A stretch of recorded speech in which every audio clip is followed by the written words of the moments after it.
Good day. My name is Dr. Isaac Akomea-Frimpong from Western Sydney University, Sydney, Australia. Today I'm presenting on barriers to financing climate change actions and infrastructure projects in Ghana. This article was written by myself, Amachiwa Jekum of the University of Massachusetts in Amherst, USA, John Tarden of Pepperdine University, USA, Alexander Ba Amwakwa, and Comforto Usukeja, all of Kwame Nkrumah University of Science and Technology, Ghana. In this presentation, I'll take you through the introduction through to the conclusion. Among the solutions being put out there to resolve climate change, according to the Intergovernmental Panel on Climate Change, United Nations, and other global institutions, is climate funding or climate finance. The climate finance simply refers to any financial resource, whether public or private, local, national, or international, used to support climate change mitigation and adaptation efforts. Climate finance has been determined to be a principal tool in fulfilling the United Nations Sustainable Development Goal number 13, climate action. In literature, the word climate finance is normally used interchangeably, green finance and sustainable finance. But there is a bit of differences. The only difference is that climate finance basically focuses on solutions to climate change, while green finance and sustainable finance tend to focus more on a wider environmental issues and also sustainable development issues. In Ghana, climate finance has become very important in helping to support infrastructural projects. But currently, the problem is that majority of the climate finance, about 83% of climate funding that is flowing into the country, support critical infrastructure projects only in agriculture, forestry, and energy sectors, leaving other critical infrastructure such as roads, railways, schools, hospitals, and housing not funded. Also, the country is also lagging behind because the country has only been able to fulfill 5% of the $15 billion that the country promised, according to Ghana's nationally determined contribution towards the Paris Agreement. The country has only been able to fulfill only 15%, only 5%. So that means the country is lagging behind. So the question then is, so how come the country is not having enough climate funding to support infrastructure projects in the country? What are the reasons? So in this study, we decided to go into that. Therefore, our aim was to assess the barriers of funding climate change actions in infrastructural projects in Ghana. So the main objectives included the identification of the barriers and also to find solutions to address these barriers. So the study we went through 4-stage methodological process. The first step was to undertake a thorough literature review where we were able to retrieve 1,842 documents, and these documents included project reports,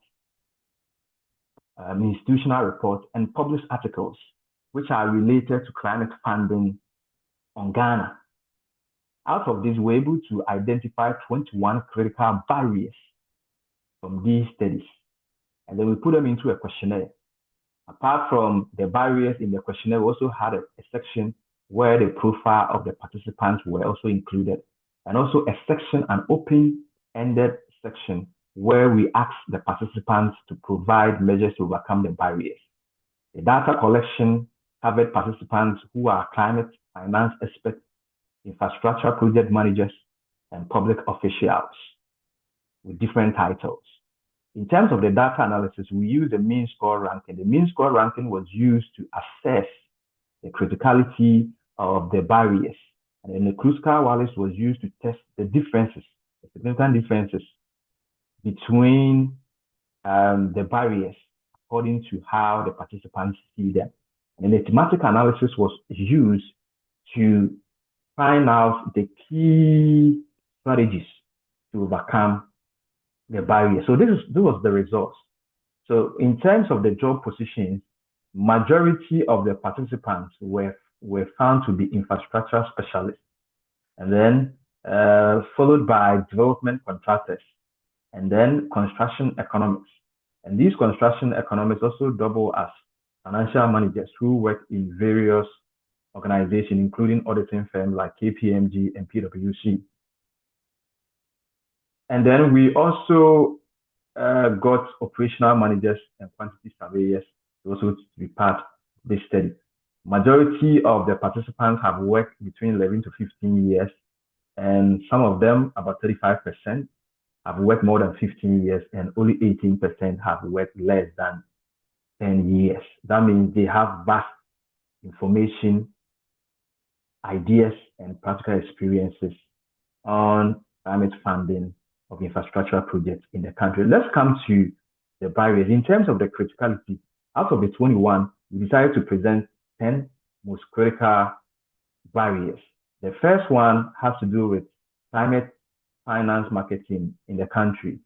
We identify, or we got to know, that the climate finance market in Ghana has not been developed because currently the capital market in Ghana, which is made up of the Ghana Stock Exchange, has not made measures to include solutions, financial solutions that will address climate change in the country. Also, the issue of inflation, the country is still grappling with inflation. Currently, the inflation rate of Ghana is 21%, making it difficult for local and international investors to invest in the country because it affects their investment. Then another issue that we also identified was that it seems there is poor information and poor knowledge of climate finance when we look at the project managers, management professionals who manage the infrastructure projects in the country. And also those who even have some form of information and knowledge, it seems that their skill set is highly limited. In terms of the significant differences, what we identified was that all the participants mentioned that these barriers come out or they apply differently, except one barrier, which is the no common standard of green finance, that we identified that all the participants said there's no differences when it comes to these standards affecting climate funding of infrastructure projects in the country. In terms of the solution, the local market, which is not highly developed, the participants suggested that the country should develop a robust financial market purposely for climate funding, climate sustainable and green funding of infrastructure projects. Then they also suggested there should be government support. There should be strengthening of the financial policies that will encourage climate funding of projects in the country. Then also the participants suggested that there should be stability of the local currency and better macroeconomic policies to overcome the inflationary risk of capital investment. Then in terms of the skill set on climate finance management, the participants suggested that there should be training of new skills, and then there should be financial literacy and awareness programs for infrastructure project management professionals in the country. And then climate finance management models should be encouraged at the project level, project and management level. Then in terms of the limited climate finance-based policies at the firm level of most of the infrastructure management project organizations, the participants suggested that leadership should take control. They should lead. The leaders of these companies should lead and should show the way for their members and their workers to be involved in the climate funding of projects. Also, there should be a change of attitude. Instead of companies, organizations relying on traditional, conventional funding, they should go for more climate-friendly funding. Implications. This study is important because it encourages best practice framework for climate funding. So out of the barriers, the project managers, the infrastructure project managers can develop measures to implement climate funding friendly policies and framework, best practice frameworks for their infrastructure project in the country. Also, in terms of the policies out of this study, we encourage that the local Ghanaian climate finance should be developed and policies should be put in place to encourage public-private funding. Currently, there is a limited amount of research because most of the studies or most of the documents that we reviewed tend to be reports, institutional documents, since there is few number of research studies which have been published. So we encourage that there should be funding to support more research studies in this area. In the end, we were able to identify 21 key barriers to climate funding, where we have presented 10 in this research.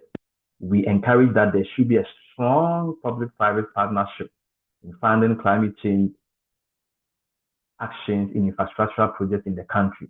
Then also this study just presented few participants' views, their opinion, their views on how these strategies should be overcome. We encourage that future studies should employ more participants and also more barriers. There should be an exploration of more barriers. It's possible there are other challenges that we couldn't identify. We encourage that this should be identified. And we also encourage that the findings should not be only applied to Ghana, but these challenges, which are similar to developing countries in Africa and around the world, should also be looked up to and addressed in order to encourage climate funding of infrastructural projects around the world. Thank you very much. And if you have any question, if you have any comment, please you can send them to me by my email. Thank you.